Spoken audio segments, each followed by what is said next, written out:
He was saying crazy shit in the clinch that I can't repeat. Or like racial slurs. Jake Paul wasn't prepared for quote-unquote crazy shit Nate Diaz was shouting at him during their boxing match this past weekend. The Diaz brothers are known for their shenanigans during fights, so Jake probably expected Nate to resort to his antics to get under his skin, but racial slurs?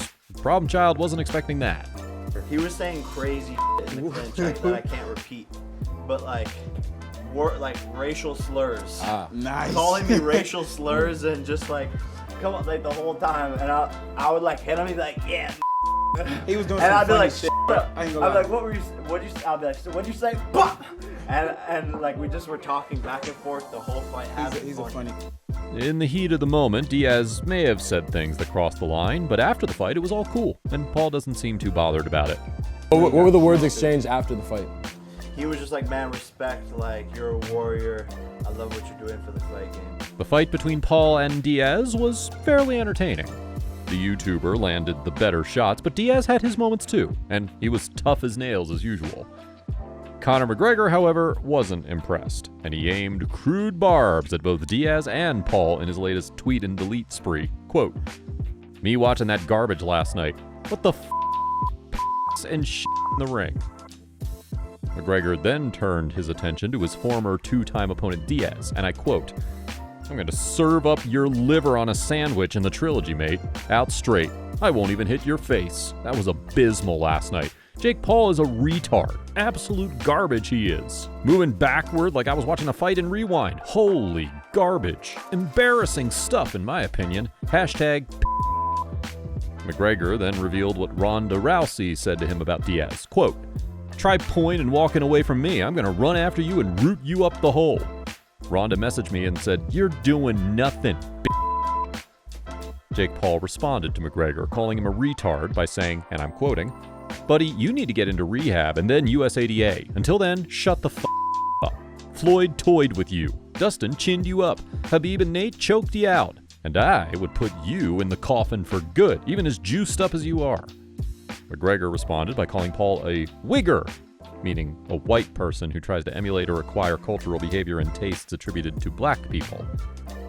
Paul doesn't care much about what a quote-unquote coked-out fool has to say. Quote, "I see people get bent out of shape because McGregor called me a wigger. It's the fight game. I don't give a about what a coked-out, juiced-up, cheap whiskey-drinking fool says and then deletes. He's a selfish, self-centered, and salty drug addict who hasn't done anything for other fighters." Diaz's response to McGregor was short and sweet. Quote, "Most people don't know about boxing." Moving on, Alex Pereira recently shared a hilarious video of his run-in with Alexander Volkanovski from Wish. But before we get into the details of that story, please subscribe to Takedown MMA and turn on those notifications. Thank you. After a successful debut at light heavyweight against Jan Blachowicz at UFC 291, Alex Pereira is taking time off to celebrate his victory by exploring Europe. And in a recent visit to Europa Park, a popular tourist spot in Rust, Germany, Pereira ran into Volkanovski. Kind of. Bom, pessoal, tô aqui, Europa Park, pô, olha só que eu encontrei aqui, Volkanovski, olha só. Encontrei aqui na Alemanha, no parque. You're fine. Me here in the park. Fair play, Alex. Veteran journalist Ariel Helwani and former UFC welterweight title challenger Dan Hardy were part of the broadcast team for Paul vs. Diaz, and many, including Josh Thompson, weren't impressed with their analysis. First things first, Thompson didn't like how Hardy and Helwani downplayed Diaz's performance against Paul. He had some big moments in the fight that I can't believe I couldn't believe the commentators like, oh yeah, but he's not really doing any damage. Not really. I'm like, he's hurting him. There was a lot of things. There was a lot of things that Ariel and Dan Hardy were talking about. I was like, what are you talking about? It blew my mind. The two of them. Secondly, Thompson didn't appreciate Ariel Helwani asking why MMA fighters don't utilize body shots enough in fights. How come MMA guys don't go to the body? Well, let me explain it to you. Because it was like, oh, well, it's just an underutilized weapon because they give out some ridiculous answer, and go back and listen to it. But I'm in my mind, I'm like, well, we don't dip to the body that much because we lean our head that side. Lean your head to a kicking side. To a knee or a kick, you know, and there's reasons why. The fact that like that Ariel's even asking that, I'm like, you've been in the game for a long, long time. How do you not know this? What do you make of Josh Thompson's comments on Ariel Helwani and Dan Hardy? Moving on, TJ Dillashaw believes he's still the best bantamweight in the world, and by a good margin. Dillashaw had a major fall from grace when he popped for EPO after his flyweight title fight against Henry Cejudo in 2019, for which he received a 2-year suspension.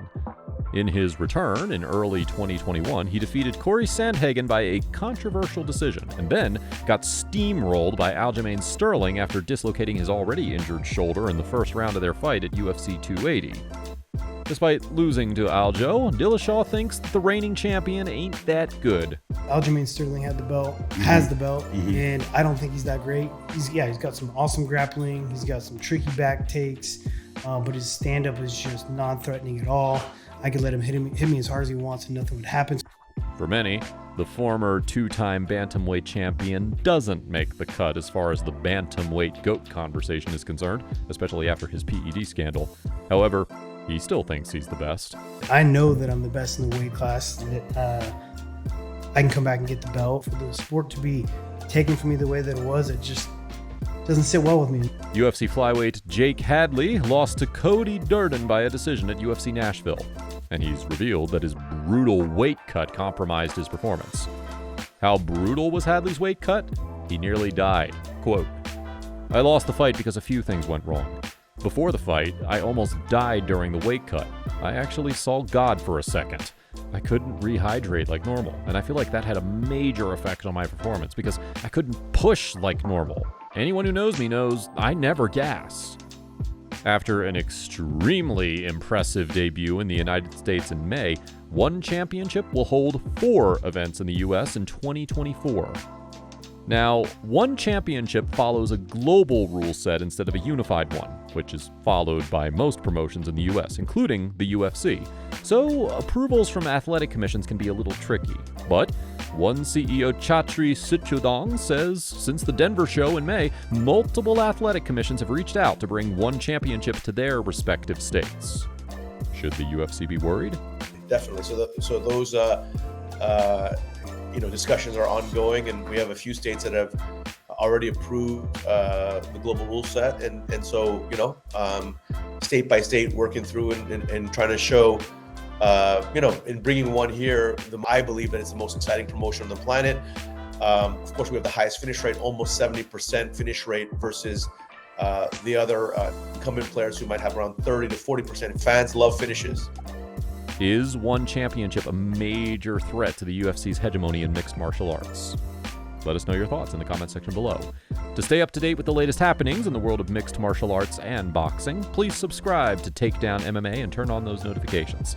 Thank you for your continued love and support, and we'll see you in the next one.